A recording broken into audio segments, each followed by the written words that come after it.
O oitavo andar do edificio da Xunta de Galicia xa ten dono. A partir do ano que ven, a Fundación Manolo Moldes terá nesta planta de 500 metros cadrados a súa sede.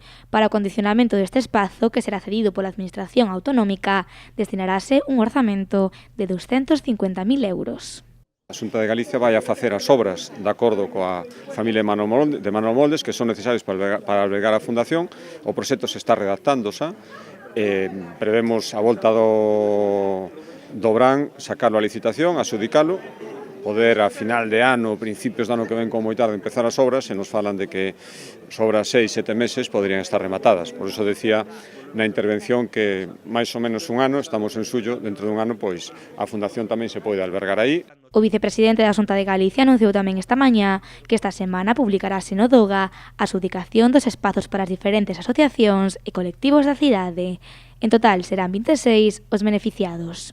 É imposible, a mí me encantaría poder adxudicar un local a todas as asociacións que necesitaban, pero bueno, pues, non pudo ser porque había máis solicitudes que locais disponibles, a pesar de que é un número importante, por lo tanto, pues, intentaron os que fixeron a valoración ser o máis obxectivos posibles e que as adxudicacións que se fagan beneficien a través das asociacións que van ser adxudicatarias o maior número de veciños posibles e, sobre todo, os que presten aquelas finalidades que creemos que neste momento son máis necesarias son todas, pero que poden prestar o mellor servicio con ese local.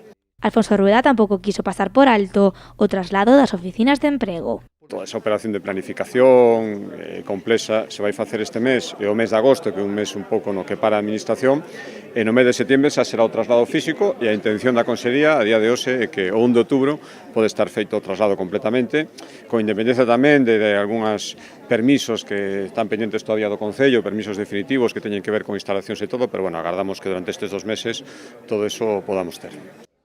A intención da Xunta de Galicia é que a partir do mes de setembro este edificio, situado na rúa Benito Corbal, estea a pleno rendemento.